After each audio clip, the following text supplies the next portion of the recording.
মুখ্যমন্ত্ৰী কোনে পাতিব নাপাতিব সেইটো কথা মিয়াই ঠিক কৰিব নেকি? মিয়াক আমি প্ৰশ্ন কৰিছোঁ, অসমৰ মুখ্যমন্ত্ৰী কোনে কাক পাতিব সেইটো অসমৰ থলগিৰি খিলঞ্জীয়া জনতাই ঠিক কৰিব। কোনো মিয়াৰ তথাকথিত মিয়াৰ দালালে অসমৰ মুখ্যমন্ত্ৰী কোন হ'ব ঠিক কৰিব? এইটো কিমান হাস্যকৰ কথা। আমি হাঁহি দিছোঁ। অসমীয়া যুৱ মঞ্চই আজি সমগ্ৰ অসমতে প্ৰতিবাদী কাৰ্যসূচী গ্ৰহণ কৰিছে। অসমৰ মুখ্যমন্ত্ৰী যি দলৰে নহওক, যি আদৰ্শৰেই নহওক, কিন্তু সেইজন আমাৰ অসমৰ মুখ্যমন্ত্ৰী। অসমৰ মুখ্যমন্ত্ৰীৰ যিখন আসন এইখন অসমীয়া ৰাইজে পাতি দিছে আৰু এই ৰাইজৰ যি স্বাভিমান, এই যি খিলঞ্জীয়াৰ যি স্বাৰ্থ জড়িত হৈ আছে, সেই স্বাৰ্থ সমাধান কৰিবৰ কাৰণে মুখ্যমন্ত্ৰীয়ে উচ্ছেদ অভিযান চলাইছে। কোনখিনি উচ্ছেদ অভিযান চলাইছে? আজি বহুত মিয়াক দেখিছোঁ কান্দি কান্দি তেওঁলোকে মিয়াবিলাকে আহি পেলাই কৈছে আমাক নটিচ নিদিয়াকৈ আঁতৰাই দিলে, আমাক নটিচ নিদিয়াকৈ বুলডোজাৰ লগাই দিলে। মই ভাবোঁ জেচিবিৰে এনেকৈ লগাই দলিয়াই দিব লাগে। এটা কাৰণে দলিয়াই দিব লাগে, তেওঁলোকেতো সেই যিখিনি ফৰেষ্টৰ মাটিয়ে সেই মাটিখিনি দখল কৰোঁতে তেওঁলোকে কাকো সুধি লোৱা নাছিল। সুধি লৈছিলে নেকি? মই প্ৰতিটো দল সংগঠনক যিসকলে মিয়াক ছাপৰ্ট কৰি, অবৈধ বাংলাদেশী মূলৰ মিয়াসোপাক ছাপৰ্ট কৰি যিসকলে ফেচবুকত দি আছে, নিউজত দি আছে মুখ্যমন্ত্ৰীয়ে অবৈধভাৱে বহা মানুহখিনিক উচ্ছেদ কৰিব, ইমান বাংলাদেশী পিঠি অসমত থাকি এটা কথা কিন্তু স্পষ্ট কথা, মিয়াৰ পক্ষ ল'লে কিন্তু অসমত অসমীয়া যুৱ মঞ্চই কিন্তু থাকিব নিদিব। এইটো কিন্তু একদম চিধা আৰু স্পষ্ট কথা। আপোনালোকে জানে যে মুখ্যমন্ত্ৰী হিমন্ত বিশ্ব শৰ্মাক আমি ভাল কামত ছাপৰ্ট কৰিছোঁ। উচ্ছেদ কৰিছে, তাক আমি সমৰ্থন জনাব লাগিব। আজি ইমান সাহস পালে, আজি এইটো অসমৰ কিছুমান বদন আছে, এই বদনবিলাকৰ কাৰণে এনেকুৱা হৈছে। আজি তেওঁলোকে টুইটাৰ হেণ্ডেলত টুইট কৰিব পৰা হ'ল ৰিম'ট আছাম চিফ মিনিষ্টাৰ বুলি। কিমান ডাঙৰ কথা।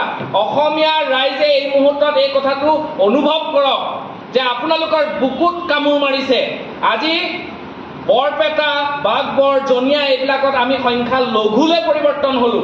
তেনেকুৱা স্থলত অসমৰ মুখ্যমন্ত্ৰী হিমন্ত বিশ্ব শৰ্মা ডাঙৰীয়াই সাহসিকতাৰে প্ৰমাণ কৰি দিছে যে অসমীয়াৰ স্বাভিমান, অসমীয়াৰ সত্ৰবিলাক যি বেদখল কৰিছিল তাক ৰক্ষণাবেক্ষণ দিবৰ কাৰণে এজন বাঘ আৰু সিংহ পুৰুষৰ জন্ম হৈছে, সেইজন হৈছে হিমন্ত বিশ্ব শৰ্মা।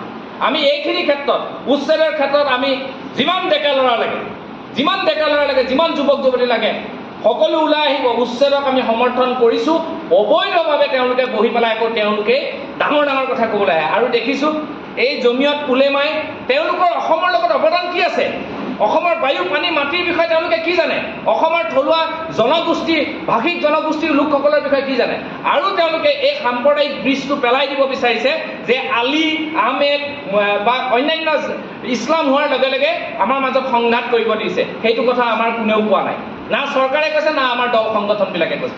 আমি কৈছোঁ যে অবৈধভাৱে যিসকলে কাটা তাঁৰ পাৰ হৈ জঁপিয়াই আহিছে গৰু বেপাৰ কৰিবলৈ, গৰু চিণ্ডিকেট কৰে, ড্ৰাগছৰ বেপাৰ কৰে, ৰেপ কৰিলে বোলে কোন 90% তেওঁলোক। আমি সেইসকল যিসকল খিলঞ্জীয়া মুছলমান, আমাৰ যিসকল মাটি, পানী, বায়ুৰে উজ্জীৱিত হৈ যিসকল আমাৰ লগত আছে, তেখেতসকলৰ লগত অসমীয়া যুৱ মঞ্চ আছে আৰু সদায় থাকিব।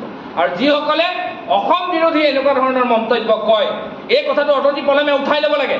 ইয়াৰ আজি মই আটাইতকৈ মোৰ দুখৰ কথা, এইটো খুব দুখ লাগিছে। অসমীয়া জনতাই মৰ্মে মৰ্মে উপলব্ধি কৰক, খিলঞ্জীয়া জনতাই মৰ্মে মৰ্মে উপলব্ধি কৰক যে অসমৰ নিচিনা ঠাইত অসমীয়া জীয়াই থাকোঁতে আজি জমিয়ত উলেমা নিচিনা মুছলিম সংগঠনে আহি অসমত মুখ্যমন্ত্ৰী কোন পাতিব তাৰ নিৰ্ধাৰণ কৰিবৰ কাৰণে তেওঁলোকে সৎসাহ কৰিছে। আজি সৎসাহ কৰিছে, কালিলৈ তেওঁলোকে আক্ৰমণ যে নকৰিব কি বানে আছে। আৰু ইয়াত উজান দিছে এইবোৰ ABMC, আৰ্মছ, আজি কিয় প্ৰতিক্ৰিয়া প্ৰকাশ কৰা নাই? আজি এতিয়ালৈকে টিল নাও এই যে কিবা কিবি সংগঠন খুলি আছে, কোনোবাই দেখি আছোঁ ফেচবুকত ভিডিঅ' দি তেওঁলোকে কি কাৰণে এতিয়ালৈকে প্ৰতিক্ৰিয়া প্ৰকাশ কৰা নাই? অসমৰ মুখ্যমন্ত্ৰী কোন হ'ব অসমীয়াই ঠিক নকৰে, তেওঁলোকে ঠিক কৰিব। দৌৰাই খেদা হ'ব। অসমীয়া যুৱ মঞ্চৰ ফালৰ পৰা স্পষ্ট কথা, কোনো কাৰণতে অসমৰ মুখ্যমন্ত্ৰী কোন হ'ব, অসম কেনেকৈ চলিব, সেইটো অসমীয়া জনসাধাৰণ, অসমীয়া দল সংগঠন, আমাৰ অসমৰ সাংবাদিক বন্ধুসকল, বুদ্ধিজীৱীসকলে নিৰ্ণয় কৰিব। কিন্তু উটি ভাহি অহা মিয়াসকলে ইয়াক নিৰ্ধাৰণ নকৰে। যিসকলে মিয়াৰ চৰ্দাৰ, যিসকলে মিয়াৰ হৈ কথা কৈ আছে, অবৈধ মিয়া, তেওঁলোকক কৈ আছোঁ, তেওঁলোকে আজিৰ পৰা তেওঁলোকৰ এৰি পেলাই আমাৰ মাজলৈ আহক। কালি এগৰাকী মুছলমান ছোৱালীয়ে কি ধুনীয়াকৈ, কি সুন্দৰভাৱে এটা বৰগীত গাইছে, মই নিজে মোৰ ছ'চিয়েল মিডিয়া হেণ্ডেলত আপলোড কৰিছোঁ। সেইটো হৈছে আমাৰ ভাতৃত্ববোধ। তোমালোকে যদি আমাৰ অসমৰ মুখ্যমন্ত্ৰীজনক বেয়াকৈ কওঁতে, অসমৰ মুখ্যমন্ত্ৰীজন বিজেপিৰ হওক, কংগ্ৰেছৰ হওক, কি আপত্তি আছে? কিন্তু অসমৰ মুখ্যমন্ত্ৰীজনক এনেকুৱা ধৰণৰ কথা ক'বলৈ ক'ত সাহস পালে অনতি পলমে ক্ষমা খুজিব লাগিব আৰু ইয়াত নিষিদ্ধ কৰিব লাগিব এনেকুৱা ধৰণৰ সংগঠন আমি অসমত চলিব নিদিওঁ অসমত অসমীয়াৰ খিলঞ্জীয়া প্ৰভুত্ব অস্তিত্ব থাকিব লাগিব ইয়াত বেলেগ কোনো ধৰণৰ অসমীয়া মানে কোনখিনি যিখিনি